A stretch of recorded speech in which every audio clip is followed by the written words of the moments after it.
El siguiente ponente es Francisco Sánchez Muñiz, que es también catedrático de nutrición de la Universidad Complutense, y va a hablarnos de un tema que es bastante concreto, de la prevención cardiovascular y de la interacción dieta-genética.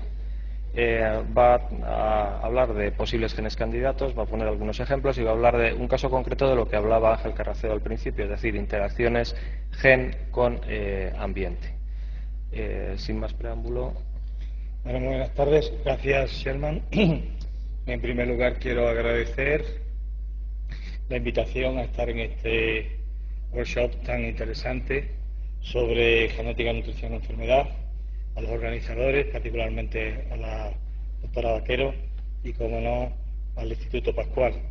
Bien, sin más prolegómenos, ustedes saben que en el año 1987 Steinberg proclama la hipótesis unificada de la aterosclerosis, en la cual hace una síntesis de características comunes de la teoría lipídica y endotelial, en la cual a niveles más elevados de LDL sanguíneo, más probabilidades de tener ateroma. Posteriormente se modifica esa teoría, donde no solamente es importante los niveles de LDL, sino también si la LDL oxidada está oxidada o no, de tal manera que la LDL, al estar oxidada, aceleraría y multiplicaría el fenómeno aterosclerótico. La enfermedad arterial es una enfermedad de evolución muy lenta, en la que se han definido diferentes factores de riesgo, como hemos tenido oportunidad de oír esta mañana: factores de riesgo no modificables, la edad, el sexo, la personalidad tipo A, individuos serotoninérgicos, y la genética, la carga genética, y factores de riesgo modificables, los tres grandes factores de riesgo modificables definidos por Framingham: el tabaquismo, la hipertensión y la hipercolesterolemia, si bien posteriormente se han definido otros muchos como marcadores de riesgo, como la obesidad, la resistencia a la insulina, etcétera, etcétera. No cabe duda que la dieta puede acelerar el proceso aterosclerótico si tenemos una dieta incorrecta, o la dieta puede ralentizar el proceso de evolución de la aterosclerosis. De la manera que en condiciones normales, frente a un endotelio normal, el acúmulo de lípidos y de células que producen fibras produce la placa fibrosa, y esta placa puede evolucionar lentamente en apareciendo una estenosis, un estrechamiento suficiente de la arteria, dando lugar a la fase sintomática, o bien por un proceso de ulceración se acelera el proceso aterosclerótico, habiendo una lesión complicada con ulceración y trombosis que genera una fibrosis. Bien, bajo ese punto de vista se han definido multitud de aspectos de la dieta que pueden intervenir modificando factores de riesgo. En esta diapositiva he recogido algunos aspectos nutrientes y no nutrientes. Particularmente ustedes conocen que la energía en exceso o que los ácidos grasos saturados son capaces de elevar el colesterol total, los niveles de LDL colesterol. También la grasa saturada es capaz de elevar la HDL. Los ácidos grasos poliinsaturados serían capaces de disminuir el colesterol total, los niveles de LDL colesterol, de HDL, en fin, se han definido otros muchos aspectos menos conocidos.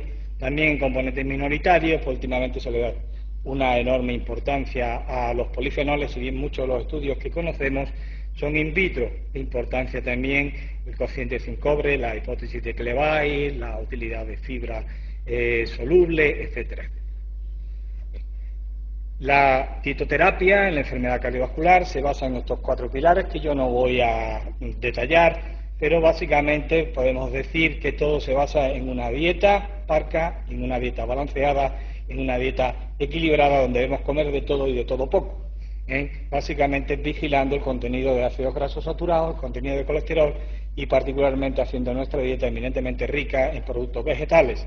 Bien, es verdad, en muchas de las pautas nos olvidamos de que en España nuestra dieta es bastante rica en grasa, y que muchos de los alimentos que tomamos están cocinados y muchas veces fritos, con lo cual hay que cuidar el aceite culinario que utilizamos.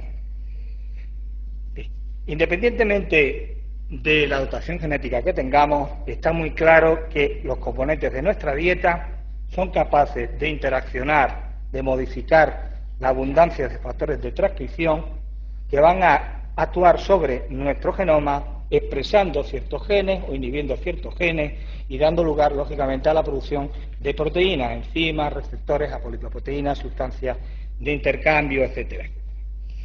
Entonces, fundamentalmente se han descrito dos grupos, aunque hay muchos de ellos de factores de transcripción: el grupo de los receptores activadores de proliferadores prosisomales, muy conocidos como PPARs, y también el grupo de proteínas de unión al elemento regulador de esteroles, son superfamilias de receptores nucleares, y se han definido muchos de ellos. Aquí genéricamente pues hablo que los PPARs son capaces de modificar en genes que actuarían en el adipocito modificando la oxidación de ácidos grasos. Pues dependiendo del tipo de ácidos grasos, pues pueden llevar a acelerar la beta oxidación o a frenarla. Los ácidos grasos saturados normalmente llevan al almacenamiento, mientras los insaturados pues pueden modificar la actividad. Por su parte, los ácidos grasos poliinsaturados pues podrían llevar a cabo una modificación en la síntesis de colesterol a través de modificar el receptor que capta la LDL. Bajo ese punto de vista, quiero comentarles algunos estudios revisados particularmente por De Roos respecto a un diterpeno que se encuentra en el café, que induce una elevación del colesterol, el cafestol, y también datos de Diech y colaboradores donde analizan el por qué los ácidos grasos saturados o insaturados modificarían los niveles de colesterol. Si nosotros consumimos una dieta muy rica en grasa saturada, particularmente rica en ácido palmítico, junto con una dieta rica en colesterol, va a elevarse los niveles de LDL. Diech señala que el ácido palmítico esterifica mal al colesterol, debido a una mala esterificación hepática por parte de la enzima que esterifica el colesterol, la acilcolesterol, la aciltraferasa, y eso implicaría que se eleva el pool regulador, el pool de colesterol libre. Niveles elevados de colesterol libre llevan a una disminución de la expresión de este traductor nuclear, el SRBP, que induce una menor expresión del mRNA mensajero de la proteína del receptor. Habría menos receptor. Al haber menos receptor y menos eficaz, queda mantenida los niveles de LDL más altos. De manera equivalente, De Roos señala que el cafestol eleva enormemente el contenido de colesterol en la dieta. En algunos individuos, 5 tazas de café no filtrados, con alto contenido en cafestol, pueden elevar hasta 40 miligramos por decilitro los niveles de colesterol. El mecanismo sería similar a través de de bloquear la esterificación del colesterol a nivel hepático. El pool de colesterol libre se elevaría enormemente, inhibiría el receptor, y no solamente eso, sino además inhibe la síntesis endógena de colesterol. La célula se defiende frente al exceso de colesterol, exportando el colesterol en forma de lipoproteínas de muy baja densidad, ricas en colesterol, que se transforman rápidamente a LDL muy heterogéneos. De manera opuesta, una ingesta de ácido oleico o linoleico tendría como consecuencia una disminución de los niveles de LDL colesterol respecto a los ácidos grasos saturados. Y esto es debido a que ácido oleico, más que linoleico, esterifica muy bien al colesterol, haciendo que el pool de colesterol libre se reduzca y se eleve el pool de reserva de colesterol a nivel hepático. Cuando disminuye el pool regulador de colesterol, se eleva la expresión de la proteína del receptor a través de elevar la expresión de este traductor nuclear, y esto llevaría a una menor concentración de LDL. Se han definido multitud de receptores que no voy a comentar. Muy en la línea de lo comentado esta mañana el profesor Ordovás, no cabe duda que nuestro fenotipo, el hecho de tener un colesterol elevado, una LDL elevada, una HDL baja, una homocistina alta o baja, es consecuencia de una interacción entre el ambiente, particularmente nuestra dieta, y nuestra base genómica. De tal manera que individuos con un genotipo no muy protector pueden estar en situación de salud, individuos teniendo ningún gen que nos dé una idea que pueda haber una enfermedad, teniendo una dieta correcta, pues no aparece la enfermedad. Bajo ese punto de vista también se ha definido la existencia de una variabilidad enorme de respuesta en diferentes individuos tomando la misma dieta, y se ha pensado que pueda estar relacionada con el polimorfismo genético.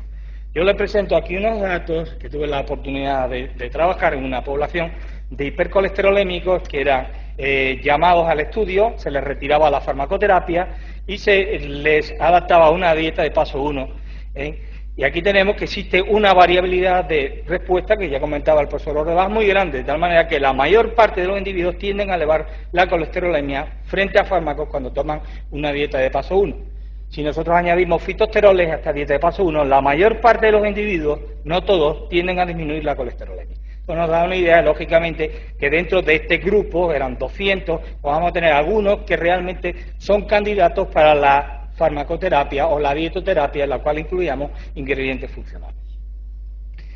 Bien, el profesor Ordovás, esta diapositiva recoge datos de él ya publicados en el año 99 y posteriormente algunos que he añadido, pues señalan que en la actualidad conocemos que en nuestro genoma, particularmente en los cromosomas, van a expresarse muchos componentes que juegan un papel central en el metabolismo lipoproteico.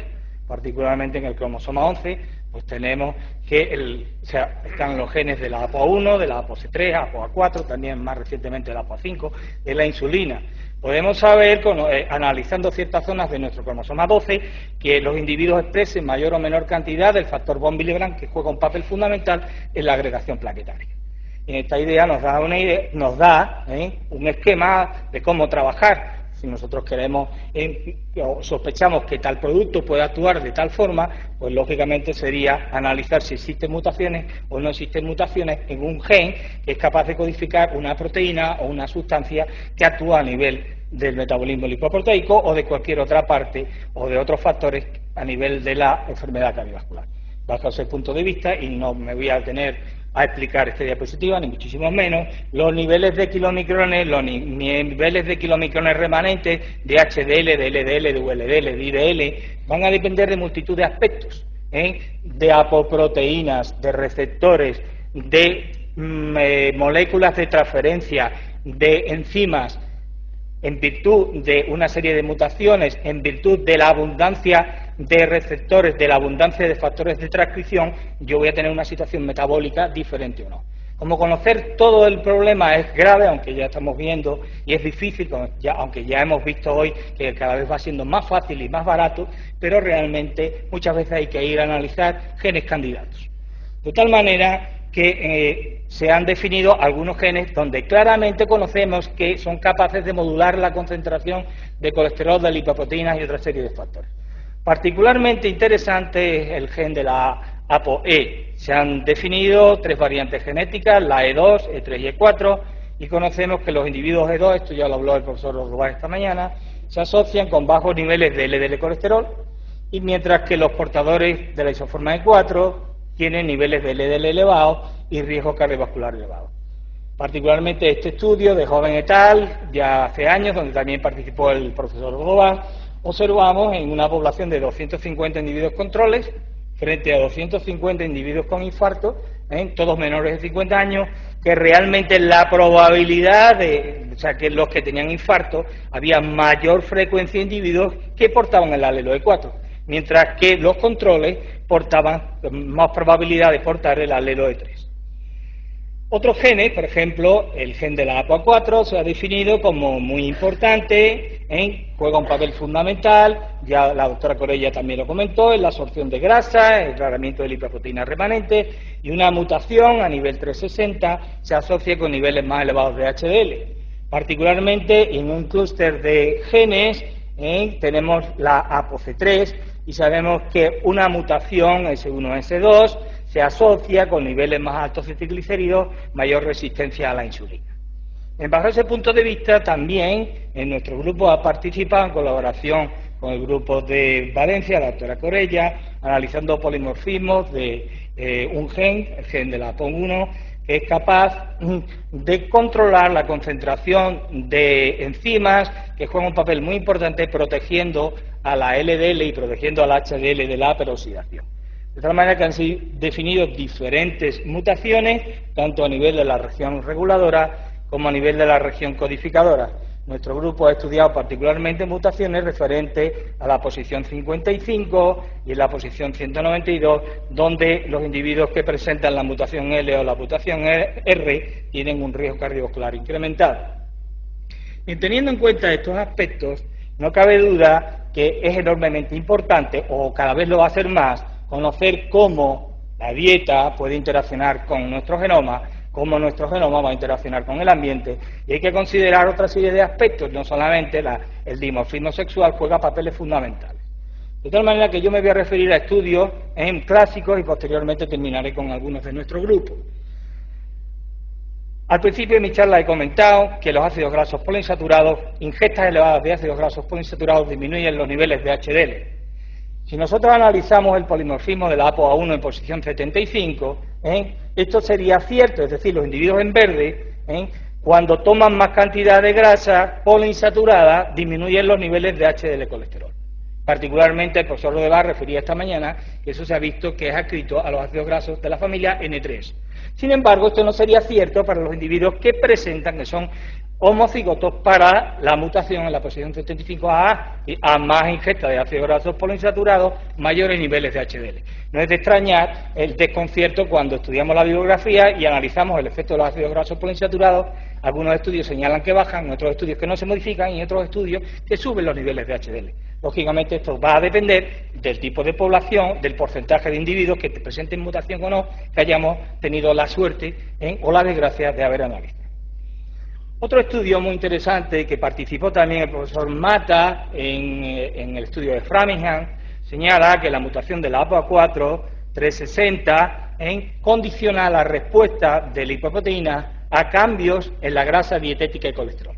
De tal manera que cuando pasamos de una dieta aterogénica, alta en grasa y alta en colesterol, a una dieta teóricamente buena, baja en grasa y baja en colesterol, encontramos que tanto en mujeres como en hombres disminuyen los niveles de la lipoproteína aterogénica LDL, pero también encontramos disminuciones en los niveles de HDL. Pero llama la atención la diferencia clarísima entre hombres y mujeres, de tal manera que los hombres que no presentan mutación para el gen de la ApoA4 son mucho más sensibles que los que presentan mutación. Sin embargo, en las mujeres esta diferencia no se da. Lógicamente, dependiendo de una población, si la población es pequeña y nos tocan muchas mujeres, pues no tendríamos efectos. Si la mayor parte de los que participan son hombres, pues tendríamos efectos muy claros sobre la LDL colesterol. Igualmente, en un estudio del grupo de Córdoba, del Hospital Reina Sofía, observamos cómo mutaciones en el gen de la ApoC3, en la que se produce individuos portadores del alelo S2 respecto a los que no tienen la mutación génica, nos encontramos en que cuando sustituimos una dieta de paso 1, 30% de kilocalorías, menos de 10% de kilocalorías grasas, por una dieta eminentemente rica en ácidos grasos monoinsaturados, en los individuos S1 se produce elevación de los niveles de LDL, en los individuos S2 se disminuyen los niveles de LDL colesterol. Por tanto, aquí tendríamos que los candidatos, los dianas para esta terapéutica, serían evidentemente los individuos, los portadores del alelo S2, que son los que tienen mayor resistencia a la insulina. Eso significaría que estos individuos quedarían más protegidos por una dieta rica en grasa monoinsaturada y habría que obviar, habría que evitar la ingesta excesiva de hidratos de carbono. No solamente la dieta interacciona con un gen, cuando tenemos una población suficientemente elevada, podemos analizar la interacción con dos genes. Aquí tenemos, tras una dieta rica en grasa saturada, y se analiza una mutación del gen de la ApoA1 y del gen de la ApoA4. Cuando los individuos portan las dos mutaciones, los niveles de LDL colesterol se elevan 28 miligramos por decilitro. Cuando no portan mutación, se elevan solamente 5 miligramos por decilitro.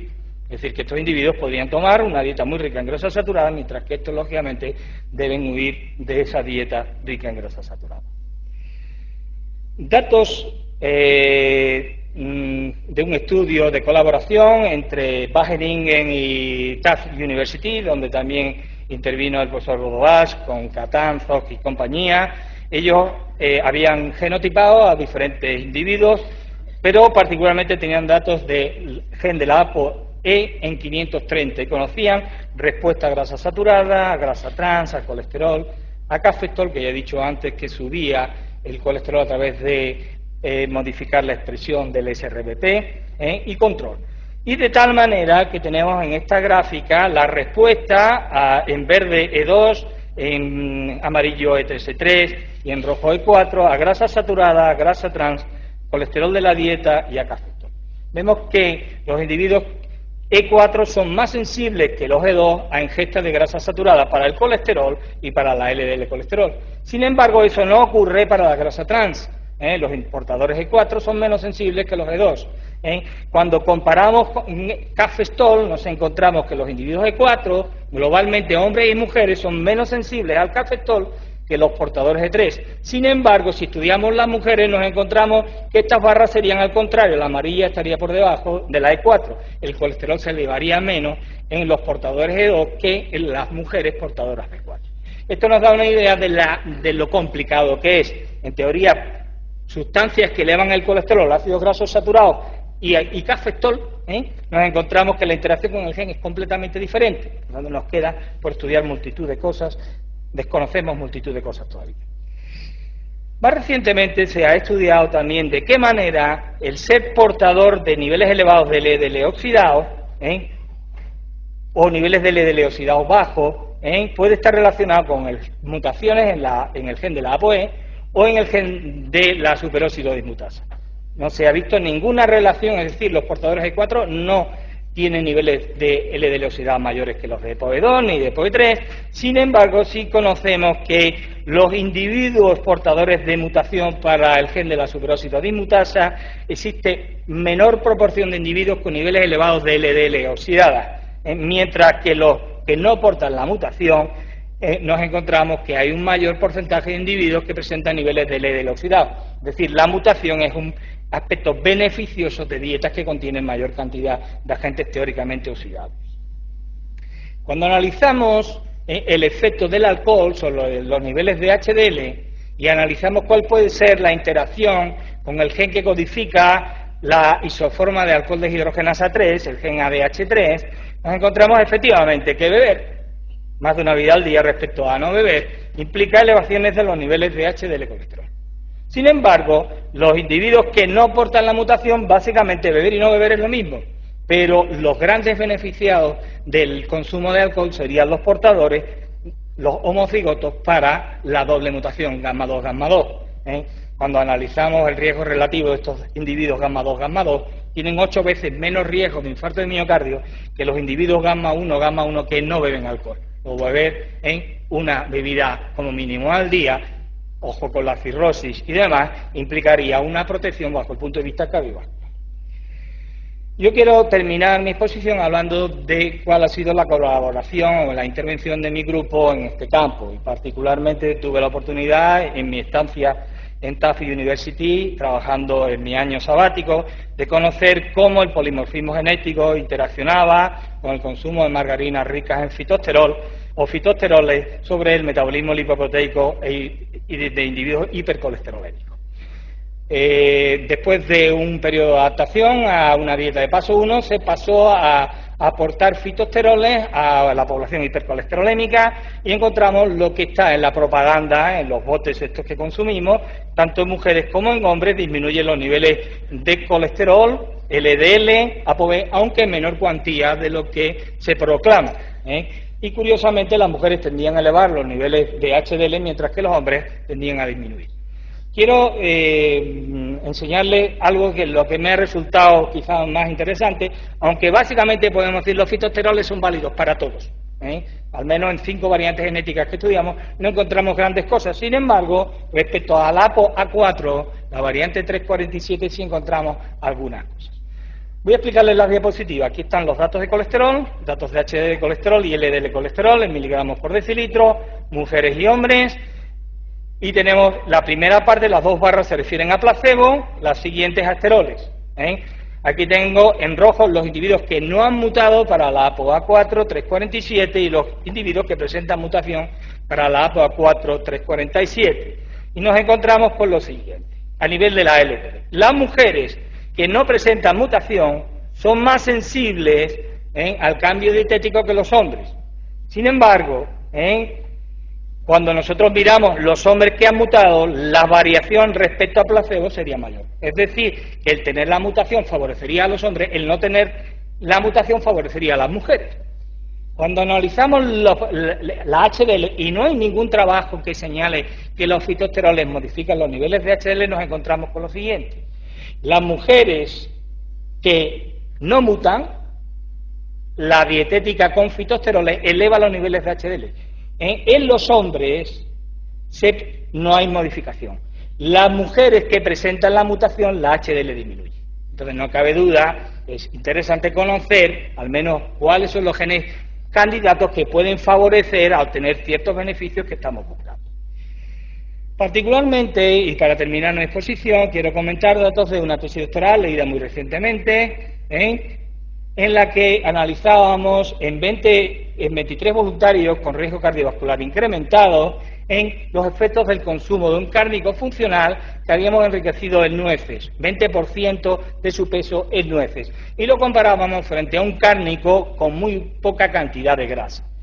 En un diseño cruzado, un cárnico con nueces, durante 5 veces por semana durante 5 semanas, frente a un cárnico control, cruzado con lavado, y particularmente señalar los datos frente a un marcador de riesgo, los lipoperóxidos. De tal manera que veíamos la mutación en QR respecto a la no mutación, los individuos QQ. Los QR se han definido como aquellos individuos con mayor riesgo cardiovascular. Pues bien, mientras que el consumo de un cárnico con nueces o de un cárnico control no afecta los niveles de lipoperóxidos en individuos que no tienen mutación, el consumo de un cárnico con nueces disminuye claramente en los individuos con mutación, en los individuos que tienen incrementado el riesgo cardiovascular, los niveles de lipoperóxido. Eso sería indiscutiblemente un beneficio indiscutible. Sin embargo, el cárnico con muy poca cantidad sin nueces, con muy poca cantidad de grasa, no modificaría la concentración de lipoperóxido. En conclusión, la enfermedad cardiovascular es una enfermedad multifactorial, en la que concurren multitud de factores de riesgo, modificables como no modificables. Existen multitud de genes, candidatos, muchos de ellos todavía desconocidos, y sus polimorfismos que contribuyen al desarrollo o protección de la enfermedad. La dieta juega un papel indiscutible, importantísimo, pero no nos olvidemos que hay individuos hiporrespondedores, normorespondedores. Los efectos están modulados por interacciones dieta-genes, gen-gen, gen-ambiente, etcétera, etcétera. El conocimiento de genes candidatos, sus mutaciones, las interacciones con la dieta y otros genes, permitirá, no sé en qué periodo, conocer cuáles son los sujetos diana y la prevención o terapéutica cardiovascular más correcta con dieta o fármaco. Terminar agradeciendo al profesor Ordóñez, que fue mi maestro, por su enseñanza y dedicación en el campo de la genética, de la nutrición y de la enfermedad cardiovascular, los datos de la tesis doctoral de Meritxell Nuns y también su colaboración a la hora de escribir el trabajo, la financiación por los proyectos que hay de FINO y también la invitación del Instituto Tomás Pascual. Muchas gracias.